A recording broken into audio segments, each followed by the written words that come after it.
Petersburg, en Floride, a vu sa tranquillité brisée le 22 octobre 2009, lorsque Ben Cleveland, 33 ans, avocat local, a été retrouvé mort à son domicile. Cet événement inattendu et brutal a révélé un réseau complexe de secrets, de trahisons, de triangles amoureux et de mensonges.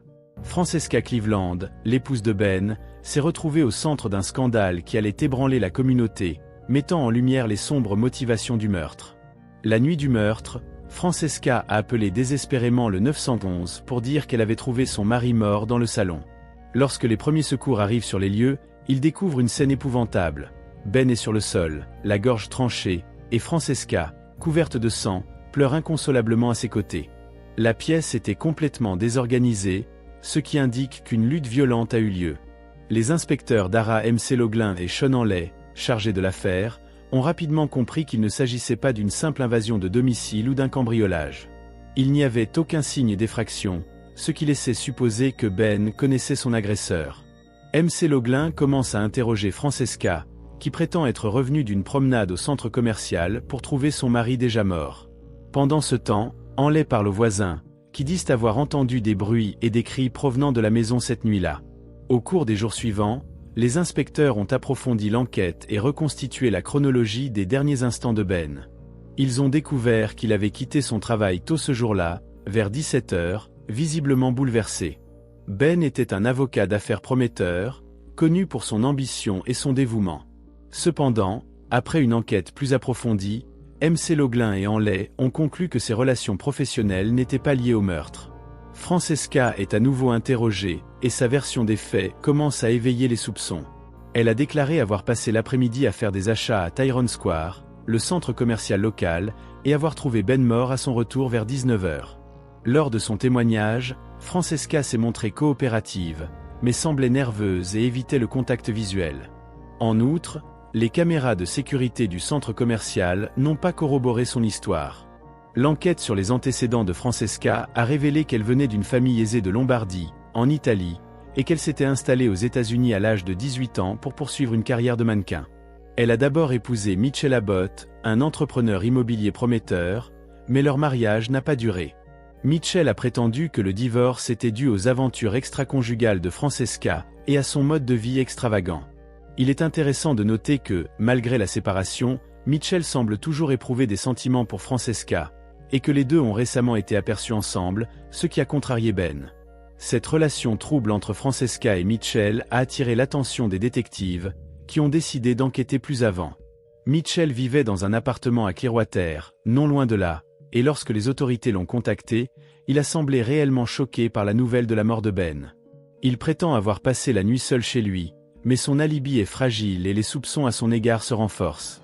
Parallèlement, Hanley interroge Cindy Cleveland, la jeune sœur de Ben. Cindy, qui dépendait financièrement de son frère, s'était disputée avec lui quelques jours avant le meurtre. Lors du contre-interrogatoire, Cindy a admis que la dispute avait eu lieu pour une question d'argent et que Ben avait menacé de lui couper les vivres, mais elle a nié toute implication dans le crime. Cependant, son alibi est également incohérent, car personne ne peut confirmer sa présence au club où elle prétend avoir passé la nuit. Avec le comportement suspect de Francesca, l'alibi fragile de Mitchell et la relation tendue de Cindy avec Ben, les inspecteurs savaient qu'il était confronté à une affaire complexe, pleine de motivations cachées. À première vue, Ben et Francesca semblaient être le couple parfait, avec une belle maison et une vie sociale active, mais la réalité était tout autre. Ben, absorbé par son travail, n'avait que peu de temps à consacrer au mariage, et Francesca, dont la carrière de mannequin était en déclin, recherchait une stabilité financière. L'enquête a également révélé que Ben avait récemment effectué d'importantes opérations financières, transférant des sommes considérables pour aider à rembourser les dettes de Francesca. En outre, les relevés bancaires de Francesca faisaient état de dépenses excessives et de transactions suspectes, ce qui laissait supposer qu'elle se préparait à quitter Ben et à commencer une nouvelle vie. Alors que Mitchell reste dans l'ombre, les inspecteurs commencent à soupçonner que son rapprochement avec Francesca pourrait être lié à plus qu'une simple amitié. Et tandis que les couches de tromperie et de manipulation s'effilochaient, Hanley et Mceloglin sont tombés sur un indice crucial. Une série de SMS entre Francesca et Mitchell, révélant des projets de rencontres en secret et une romance ravivée. Le jour du meurtre, Francesca a envoyé un SMS à Mitchell disant « Nous devons résoudre cette affaire ce soir. Ben ne doit pas le découvrir. » Fort de ces nouvelles informations, les inspecteurs confrontent Francesca et Mitchell séparément. Francesca, sous la pression, avoue l'affaire, mais nie son implication dans le meurtre. Mitchell, quant à lui, prétend que les messages ont été mal interprétés et continue de plaider son innocence. L'enquête de MC Loglin sur les transactions bancaires et les relevés téléphoniques de Francesca a révélé des détails encore plus suspects. Francesca avait transféré une importante somme d'argent sur un compte offshore à son nom quelques jours avant le meurtre, et avait également souscrit une importante police d'assurance vie au nom de Ben. Ces éléments suggèrent que Francesca préparait un important coup financier. Les enregistrements téléphoniques et les messages échangés entre Francesca, Cindy et Mitchell dans les jours qui ont précédé le meurtre ont constitué l'arme fatale.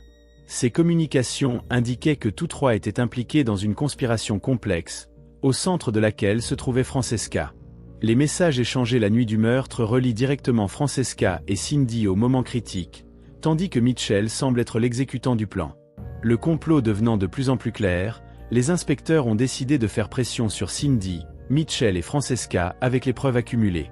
Cindy, confrontée aux preuves, a admis qu'elle était tombée amoureuse de Francesca et que toutes deux avaient prévu de voler l'argent de Ben et de s'enfuir ensemble. Cependant, elle continue de nier toute implication directe dans le meurtre.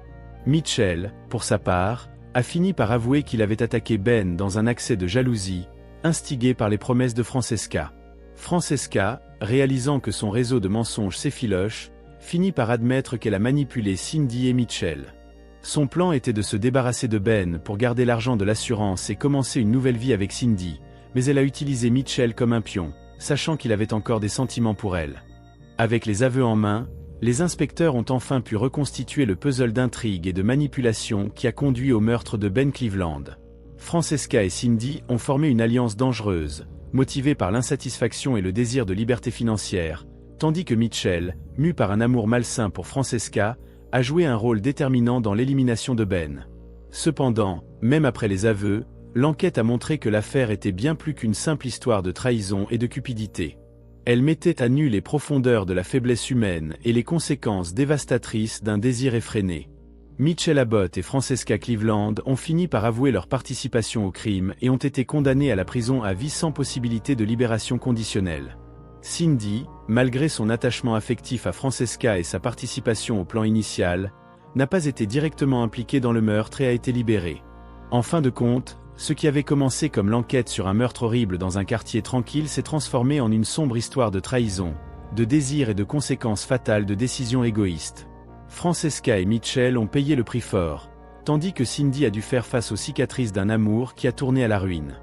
Si vous avez aimé cette vidéo, n'oubliez pas de vous abonner à la chaîne et d'aimer la vidéo. Nous avons fréquemment de nouvelles vidéos sur des histoires que vous voudrez connaître.